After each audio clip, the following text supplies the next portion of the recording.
Selamat siang untuk kita semua. Salam olahraga. Untuk kali ini kita kembali mengikuti obrolan Jakarta yang kali ini kita menghadirkan dua narasumber, yaitu Pak Gede Sarjana selaku Waketum 2 KONI DKI yang membidangi monitor evaluasi dan BINPRES, bimbingan prestasi. Dan di samping kanan saya hadir juga Ketua Harian POSI DKI, Provinsi DKI Jakarta. Pengurus Olahraga Selam seluruh Indonesia, cabang DKI Jakarta. Selamat siang Bapak-Bapak, Ibu. Selamat siang, Bang Uli. Sekarang Pak, saya juga melihat salam juga kepada Pak Prasetyo Edi Marsudi selaku Ketua Pembina KONI DKI yang hadir menonton acara ini. Selamat siang Pak Pras. Kembali langsung saja Pak Gede, kira-kira persiapan Pelakda KONI DKI bagaimana Pak Gede? Baik, terima kasih Bang Uli. Pertama-tama tentunya saya sampaikan selamat siang, salam sejahtera semua untuk sahabat OPC, dan salam hormat juga selamat siang kepada Ketua Dewan Pembina kita, Bapak Pras, yang sedang nonton acara kami ini. Menjawab dari pertanyaan Bang Uli, sampai sejauh mana persiapan Pelatda untuk cabang-cabang olahraga di DKI Jakarta. Insya Allah Pelatda akan kami mulai pada awal bulan Juli ini. Ya, kita akan mulai Pelatda beberapa cabur, di mana diawali oleh cabur-cabur yang sifatnya individual. Ya, cabur individu kita akan dahulukan. Setelah itu di bulan Oktober akan kami lanjutkan dengan Pelatda dari cabang olahraga tim, ya, atau kesebelasan, ya, yang sifatnya atletnya cukup banyak. Tapi insya Allah sebelum Pelatda di hari Senin besok kita akan awali tes fisik. Tes fisik bagi atlet-atlet seluruh cabang olahraga yang akan mengikuti Pelatda ini. Sehingga dari hasil tes fisik itu kita akan melakukan satu evaluasi sampai sejauh mana kondisi fisik-fisik dari atlet-atlet kita yang akan mengikuti Pelatda. Jadi intinya Pelatda akan kita mulai pada tanggal 1 Juli tahun ini. Masih itu Pak. Jadi sebelum ke Pak Popi, kita juga mengucapkan dirgayu untuk kota kita Jakarta tercinta ke-495. Semoga kota kita tercinta ini semakin jaya di masa mendatang. Amin. Amin. Nah, kepada Mbak Popi, ini kan Mbak Popi ada jeda waktu 2 tahun menjelang PON Aceh Sumut. Betul. Dari POSI sendiri bagaimana persiapannya Mbak? Ya, terima kasih Bang Uli. Selamat siang Pak Gede. Selamat siang sahabat OPJ. Selamat ulang tahun buat DKI Jakarta. Semoga tetap sehat, tetap semangat terus menghadapi PON 2024 ini. Jika ditanya tentang persiapan kami adalah ibarat prajurit yang harus senantiasa siap dalam menghadapi pertandingan dimanapun juga untuk mempersembahkan medali terbanyak khususnya di cabang olahraga kami. Jadi kami tetap siap sebagai prajurit, begitu Bang Uli. Kembali kepada tema acara kita, persiapan Pelatda DKI Jakarta dalam waktu dekat. Mana tepuk tangannya para pemirsa sahabat OPJ? Kembali ke Pak Gede. Pak Gede, dalam Pelatda ini kan ada bagaimana dari Pak Gede sendiri sebagai yang memimpin Pelatda ini, apakah seperti tahun lalu berpusat di POP Ragunan atau bagaimana Pak Gede? Baik, Bang Uli, terima kasih. Kegiatan Platda yang akan kami laksanakan, ya, kami akan bacakan di sini. Platda akan diikuti oleh cabang-cabang olahraga individu yang saya katakan tadi, yang berjumlah lapis 1 dan lapis 2. Di antaranya lapis 1 itu akan diikuti oleh 561 orang atlet. 561. Sedangkan untuk lapis 2 itu 162 orang atlet. Ya, Platda untuk cabang olahraga individu kali ini. Dan insya Allah pada kesempatan kedua yang akan kami mulai pada bulan Oktober nanti, itu akan diikuti juga oleh cabang-cabang olahraga bergu atau yang sifatnya tim. Dalam persiapan Platda tahun ini berbeda dengan tahun-tahun yang lalu. Tahun-tahun yang lalu kita lakukan suatu sentralisasi di mana kita lakukan di PPOP Ragunan. Karena pada saat itu masih dalam keadaan kondisi pandemi COVID. Dan sekarang bukan lagi pandemi, tapi sudah menjadi endemi yang sesuai dengan himbauan maupun informasi yang sering kami lihat bersama, bahwa COVID-19 ini bukan menjadi musuh tapi berdampingan dengan kita. Sehingga rencana Platda ini kami serahkan pada masing-masing cabur. Sesuai dengan tempat latihan di mana biasa mereka latihan. Jadi kami berikan satu kesempatan. Namun demikian tetap masih dalam pemantauan kami semua, di mana KONI mempersiapkan tim monitoring untuk melakukan monitor pada cabur-cabur yang sedang mengikuti Platda. Saya kira sementara itu, Pak. Jadi tadi Pak Gede sudah menyinggung soal COVID yang sudah jadi endemi, tapi tetap masih artinya kita waspadai. Ya. Dengan kondisi COVID ini Pak Gede, kira-kira bagaimana caranya para cabur itu, himbauan dari Pak Gede, supaya artinya menghindari jangan sampai tetap prokes lah kira-kira gitu Pak Gede. Ya. Gimana Pak? Jadi dalam Platda ini jelas protokol kesehatan itu harus dilaksanakan. Kehati-hatian itu harus tetap ya kita jaga. Jadi himbauan kami dan instruksi kami kepada seluruh atlet dari cabang-cabang yang mengikuti Platda ini untuk melakukan vaksin. Untuk melakukan vaksin sampai dengan booster. Sesuai dengan himbauan pemerintah pusat. Jadi kita juga harus sayang pada diri kita sendiri dan kita harus sayang kepada lingkungan kita. Karena di dalam latihan tersebut pasti ada dekat, ada berkumpul dan sebagainya. Sehingga insya Allah tidak terjadi satu penularan atau tidak terjadi COVID terhadap beberapa atlet, dan itu sudah pernah kita lakukan ketika di PPOP yang lalu. Dan alhamdulillah itu berhasil, tidak satu pun atlet kita tertular satu sama lainnya. Karena instruksi untuk melakukan vaksin, instruksi untuk melakukan booster, dan kita minta dilakukan tetap pemeriksaan PCR atau pemeriksaan berkala pada setiap cabang-cabang olahraga. Itu. Kembali ke Mbak Popi. Mbak Popi, setahu saya prestasi POSI DKI di PON Papua itu boleh saya katakan cukup gemilang lah ya. Terima kasih. Meraih 8 medali emas. Ya. Untuk PON Aceh Papua ini, Aceh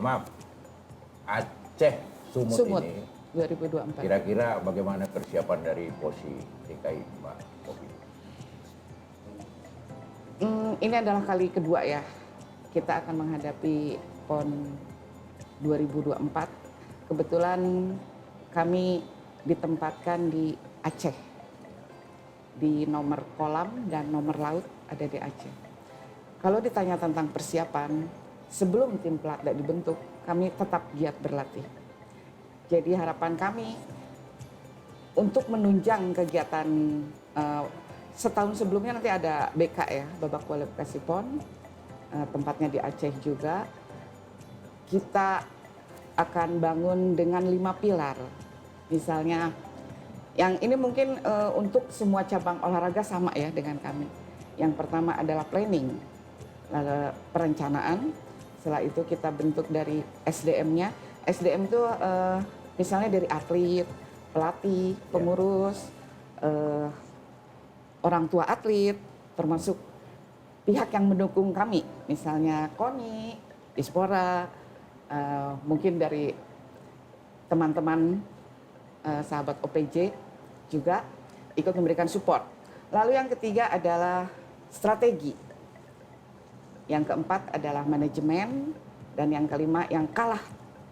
Soalnya kalau misalnya faktor kelima ini tidak ada, itu mungkin keempat juga tidak akan jalan, yakni finansial atau keuangan. Ya. Jadi kami dari awal sudah mempersiapkan itu. Insya Allah kami siap mempersembahkan yang terbaik bagi warga Jakarta. Berapa tepuk tangan saudara para sobat OPJ untuk kembali melanjutkan pertanyaan saya tadi Mbak Popi, untuk Pelatda ini berapa yang dari posisi sendiri yang diturunkan? Alhamdulillah KONI memberikan kami kuota sebanyak 15 atlet. Ya. 15 atlet Pelatda 1, 4 atlet Pelatda 2, 3 pelatih kolam dan laut, 3 asisten pelatih, dan 1 pelatih Pelatda 2. Ya. Bagi sobat OPJ yang mengirimkan, silakan mengirimkan saran dan masukan kepada kita, khususnya kepada Pak Gede dan Mbak Popi, bagaimana supaya sarannya bebas, tapi bagaimana sarannya supaya prestasi atlet DKI di masa mendatang semakin meningkat ya Pak Gede ya. Baik, jadi saran-saran yang kami harapkan untuk meningkatkan prestasi bagi atlet-atlet di DKI Jakarta. Pak Gede, saya rasa tidak salah kalau umpamanya saya menanyakan target atau optimisme raihan di PON Aceh Sumut tahun 2024 Pak. Kira-kira optimisme Pak Gede gimana Pak? Terima kasih Bang Uli. Ini kebetulan ketua pembina kita ini hadir dan menonton. Tentu kita juga mengharapkan sekali nih apa yang kita katakan didengar dan dapat dibantu oleh Bapak Ketua Pembina kita. Pak Pras ya. Target kita sudah pasti Pak, sesuai dengan tuntutan masyarakat Jakarta, Pemda maupun DPRD untuk menjadi juara umum. Ya, target tersebut adalah harga mati bagi kami. Ya, target itu adalah harga mati. Oleh karenanya kami minta kepada cabur-cabur minimal harus bisa mendapatkan 30% medali emas dari nomor-nomor yang dipertandingkan. Amin. Untuk mendapatkan target juara umum. Oleh karenanya sebagai persiapan dalam Pelatda ini mau tidak mau harus kita genjot. Kembali dalam kita mengenjot sebagai persiapan untuk menuju PON itu tidak terlepas dari sisi finansial. Oleh karenanya kita mohon bantuan untuk menuju target tersebut. Bapak-bapak yang ada di Komisi E DPRD DKI untuk dapat kiranya membantu keuangan dalam mempersiapkan atlet-atlet kami menuju PON, ya, yaitu Pelatda. Sesudah Pelatda mungkin kita akan menghadapi kualifikasi. Karena kalau di kualifikasi itu tidak akan masuk, tidak mungkin mereka akan masuk ikut ke PON. Jadi seperti 2 event yang kita akan hadapi nanti. Kualifikasi di awal untuk memasukkan sebanyak-banyaknya atlet untuk mengikuti PON. Kemudian di PON kita berjuang di sana untuk mendapatkan medali emas sebanyak-banyaknya. Saya yakin dan optimis kerjasama kita, KONI, para cabang olahraga, anggota DPRD, Pemda DKI Jakarta yang dalam hal ini ditangani oleh Dinas Pemuda dan Olahraga, jika ada satu kerjasama yang baik, target itu insya Allah akan tercapai. Terima kasih Bang Uli. Ya, sangat benar sekali Pak Gede, kerjasama antara Pemda dan DPRD DKI, khususnya PONI, sangat dibutuhkan untuk mencapai prestasi kita yang maksimal di PON Aceh dan Sumut. Gitu ya Pak Gede ya. Ya Bang Uli. Ke Mbak Popi nih, untuk ini kembali Mbak Popi ya, tadi seperti awal saya bilang di PON Papua kemarin prestasi Posi bagus dan sangat Alhamdulillah. bagus, dan dalam apa tekad untuk PON Aceh Sumut ini Mbak Popi. Ya, kalau dibilang perjuangan kami kemarin di PON Papua memang sangat luar biasa ya. Semua atlet, pelatih, pengurus saling berbaur untuk mendapatkan medali emas terbanyak.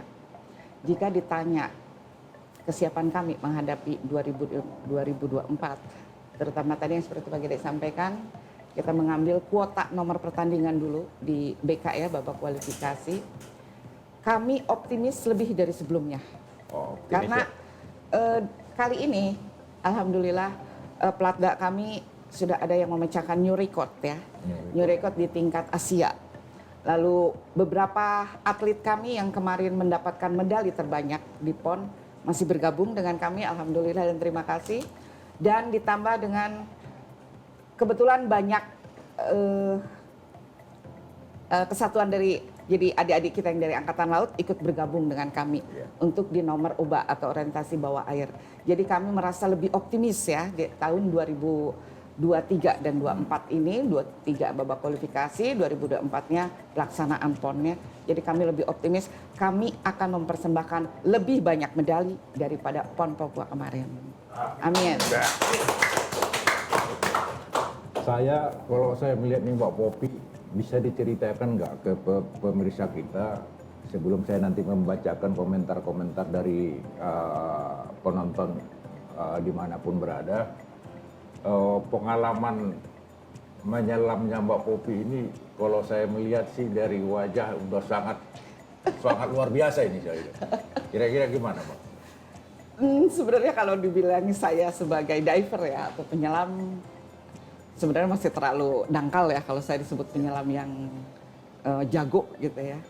Saya hanya sampai tingkat rescue ya. Kebetulan di jenjang kami di POSI yang afiliasinya di Cimas itu ada yang namanya jenjang A1, A2 sampai A4, lalu ada instruktur B1, B2. Nah, dalam kepengurusan kami, semua pelatih itu harus mempunyai license minimal A3 gitu.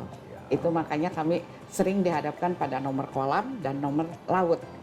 Karena memang untuk menjadi seorang pelatih apalagi itu memang harus menguasai kolam dan laut gitu. Saya juga mendengar Mbak Popi itu sudah sampai menyelam di kedalaman sampai 50 meter. Perasaannya gimana sih Mbak? Sebenarnya enggak juga ya, karena license saya nggak boleh ya, nggak boleh sampai sedalam itu. Jadi di tiap license itu ada batas tertentu yang harus dipatuhi, karena itu berhubungannya dengan jiwa ya, keselamatan gitu. Makanya kita ada yang namanya moto never dive alone gitu. Saya hanya ya untuk tingkat-tingkat 30-an lah Pak. Hanya sampai segitu dulu, sesuai dengan license saya. Sebelum kita lanjut, komentar tim IT kita, komentar dari ini dari Donda HTGL. Semoga para olahragawan DKI tetap semangat dan terus torehkan prestasi. Mantap. Dari Tri Titika, Ibu Popi, syarat-syarat bisa menyelam apa ya? Ini syarat nyelamnya ini.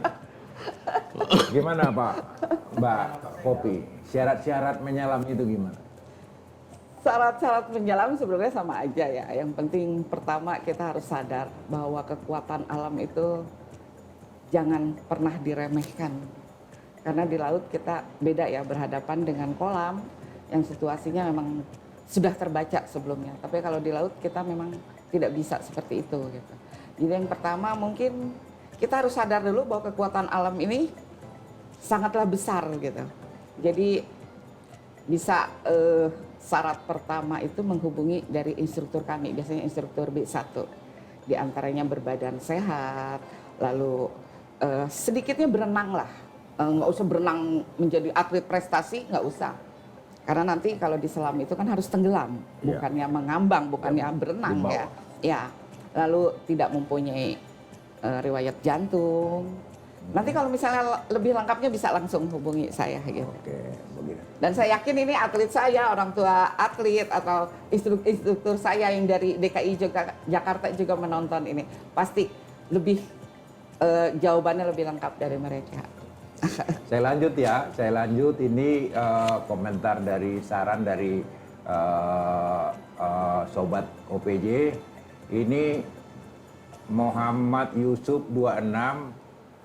Ini sudah dijawab tadi bersama Mbak Popi. Persiapan selam dalam waktu dekat apa Bu Popi? Sudah dijawab tadi. Ini maksudnya mungkin untuk PON Aceh Sumut ya. Terus dilanjut lagi ke bawah. Belum ya. Jadi kembali ke Pak Gede. Pak Gede, ini kan PON dalam menghadapi PON Aceh Sumut ini, itu tadi udah dijawab. Sekarang ini Pak, yang ingin saya tanyakan, saran dari Pak Gede agar Pelakda ini berjalan efektif, efisien. Kira-kira gimana Pak Gede? Terima kasih Bang Uli. Saran kami tentunya dari pengurus KONI, terutama saya yang membawai bidang Bimpres.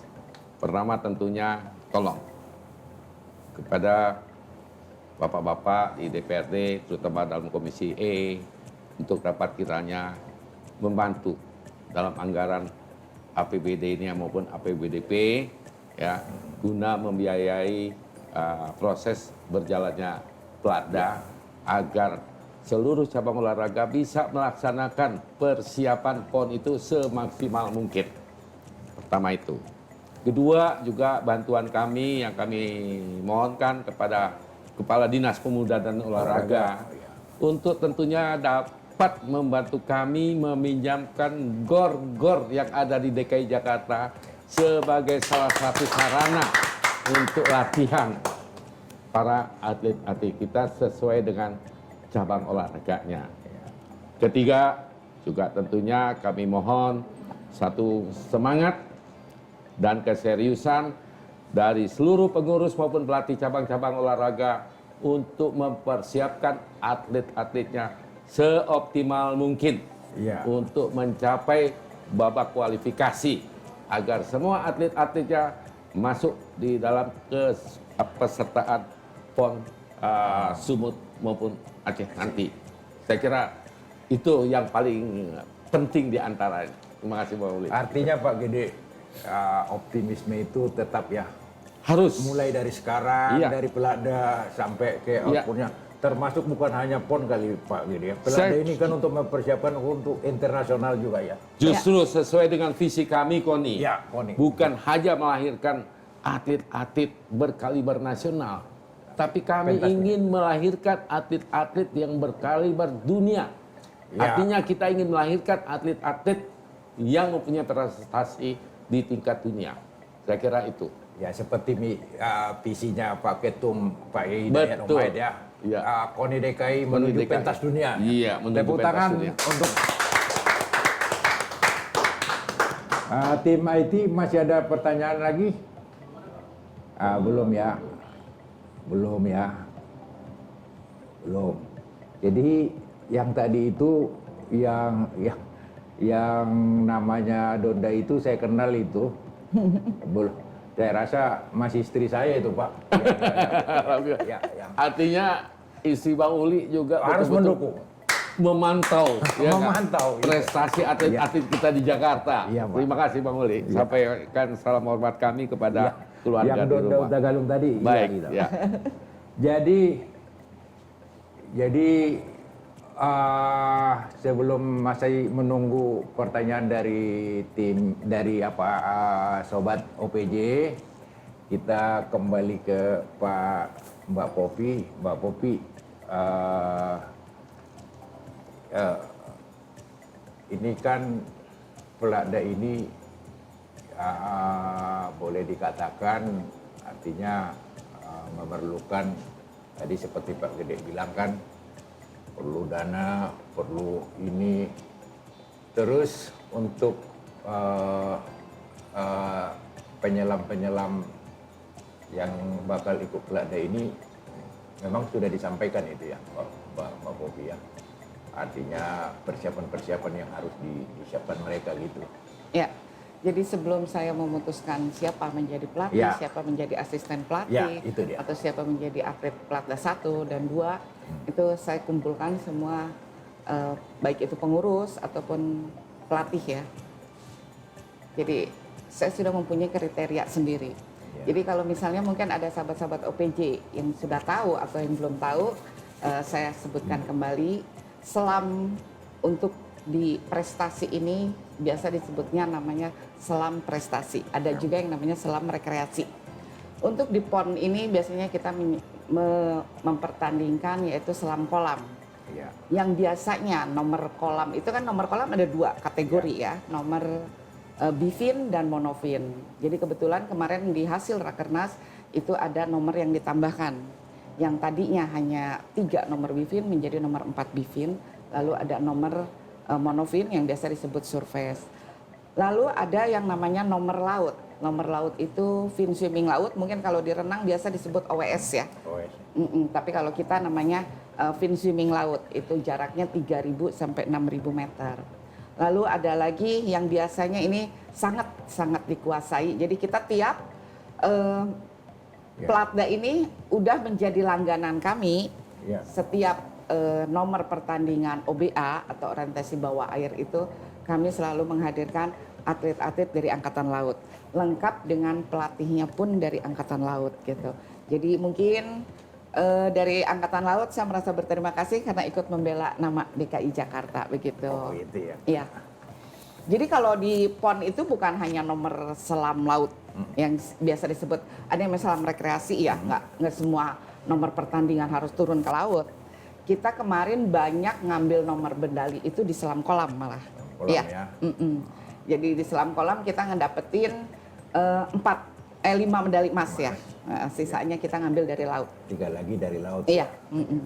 Semua atlet itu harus mempunyai internationalization minimal A2. International Diving, lesson. iya. Oh. Jadi kita memang yang namanya penyelam ini memang harus mempunyai international sertifikat diving. Mbak Popi, Ya, apa di dalam dunia olahraga itu kan perlu, gimana resepnya Mbak Popi untuk membuat kekompakan sesama penyelam itu gitu loh Mbak. Ya. Ini kan memang di luar apanya, tapi kekompakan itu kan perlu untuk Betul. meraih sebuah prestasi. Gimana Betul. resep? untuk saya sendiri mungkin saya sebagai perempuan ya, saya seorang ibu juga. Jadi kadang saya memperlakukan mereka, bahkan ke pelatih asing saya juga, itu memperlakukan, misalnya atlet saya anggap anak sendiri gitu. Iya. Jadi kalau saya marah, ya marah. Karena mereka misalnya tidak disiplin, misalnya dalam waktu latihan, atau waktu istirahat dia tidak pergunakan gitu. Saya akan marah gitu. Tapi jika mereka mempunyai medali, mendapatkan medali, atau menang, atau capek, perlakuan saya sebagai seorang ibu akan muncul dengan sendirinya. Begitu juga misalnya saya menghadapi pelatih atau tentara angkatan laut yang memang keseharian saya gitu, ataupun pelatih asing, itu saya sebagai teman gitu. Jadi kadang kita memang terlepas dari kita sebagai patriot olahraga, tetap kita mempunyai satu kekompakan, yakni untuk membela nama Provinsi DKI Jakarta. Artinya para atlet itu, penyelam itu, Mbak Popi harus bikin seperti anak sendiri ya? Betul, Ya. itu bagi saya ya. Ya, Iya, mungkin di cabur lain berbeda mungkin, tapi jika ditanya saya mungkin bisa ke atlet. Jadi kadang atlet juga suka japri ke saya gitu kan, suka telepon ke saya bercerita curhat ya tentang orang tuanya, tentang pacarnya gitu. Karena salah satu resep saya untuk menghadapi atlet-atlet saya itu mereka harus comfort gitu, harus nyaman. Kalau dia sudah nyaman, dia akan berprestasi, insya Allah. Mana tepuk tangannya, Sobat OPJ? Nih, kembali kita membaca pertanyaan dari sahabat OPJ. Ini kembali ke Mbak Popi lagi nih, pertanyaannya Nugro Seru. Di cuaca ekstrim ini gimana latihannya? Khususnya di laut, Mbak Popi. Ya, terima kasih Mas Nugroho ya. Ya, Mungkin yang ditanyakan adalah latihan laut kali ya. dan laut. Iya. Cuaca ekstrim ya. Iya. Cuaca ekstrimnya seperti apa? Ya. Kalau biasanya kita melihat dari ombak ya. Kita biasanya pakai perahu karet, alhamdulillah kita diberi fasilitas oleh KONI DKI berupa perahu karet. Jadi biasanya kita latihan laut itu yang orientasi bawah air, mencari rambu di bawah air itu menggunakan perahu karet. Jika kita lihat misalnya cuaca mendung atau gelap atau gerimis atau misalnya ombaknya terlalu besar, kita tidak berlatih dulu. Memang itu yang tadi saya sebutkan di pertama, kekuatan alam tidak bisa kita lawan. Jadi kita mencoba bersahabat. Jika terang, lalu ombaknya tidak terlalu besar, walaupun gelap is okay gitu. Asal jangan ombak terlalu besar, apalagi hujan, kita nggak berani. Gitu. Masih ada pertanyaannya? Masih ya. Ini pertanyaan dari Muhammad Yusuf 28. Kegiatan dalam waktu dekat KONI DKI apa Pak? Nah ini ditujukan ke Pak Gede ini. Jadi kegiatan dalam waktu dekat KONI DKI apa Pak Gede? Baik, Mauli.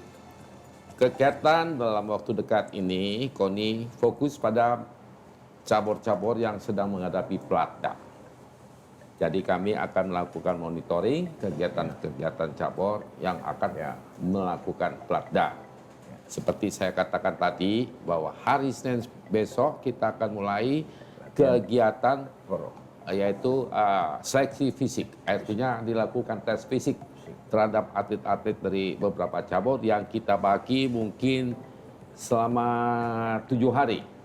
Ya, selama 7 hari kita lakukan. Karena cukup banyak juga, yaitu 47 cabur dari 58 disiplin cabur. Di mana lapis satunya itu berjumlah 561 orang. Dan lapis duanya 162 orang. 162 Jadi ya, Pak, ya. cukup banyak, sehingga juga waktunya mungkin bisa 1 minggu ya sebagai bahan evaluasi kami terhadap atlet-atlet yang memasuki Platda. Itu dalam waktu dekat. Selain itu juga ada beberapa cabur yang akan mengikuti kejurnas. Kejurnas ya. Nah, kegiatan kejurnas dari cabur-cabur itu juga kami akan pantau. Karena dari sana bisa kita lakukan satu evaluasi. Sambil kita melakukan mapping kekuatan-kekuatan dari provinsi-provinsi lain. Ya. Dalam waktu dekat sampai dengan akhir tahun saya kira sementara itu. Sambil kita menunggu ya anggaran di APBDP ini untuk kembali meningkatkan, menambah kuota-kuota atlet di setiap cabur sampai betul-betul lengkap. Selain itu juga cabur-cabur yang tim ya akan dimulai di bulan Oktober untuk pelatanya. Itu Bang Uli dalam waktu dekat. Ya, pertanyaan lain tadi ada lagi satu lagi pertanyaan yang ini bagus, ini pertanyaannya tadi yang saya lihat teman-teman IT ini nih ini pun bagus juga ini Mbak Popi dari @pick_2208. Kak Popi nanya dong, dukungan KONI DKI untuk atlet selam selama ini gimana? Iya, makasih.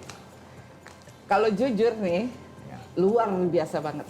Luar biasa, Mbak Pi. Alhamdulillah Koni support full gitu kepada cabur selam DKI. Nah, Jadi jangan takut kalau mau gabung di Selam DKI, Koni full support. ya.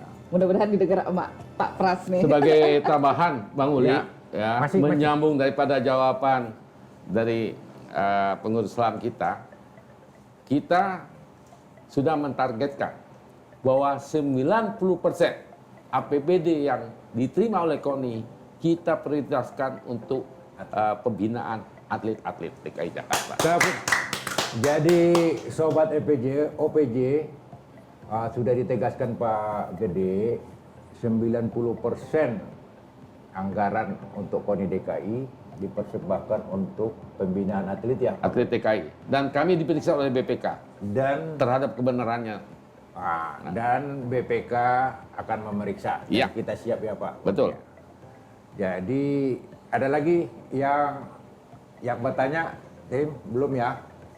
Masih ada? Jadi bukan bantuan secara finansial saja, tapi juga perlengkapan dari setiap cabur kami upayakan semaksimal mungkin untuk diberikan kepada cabur dan sudah kami buktikan pada tahun-tahun kemarin ketika akan menghadapi PON Papua.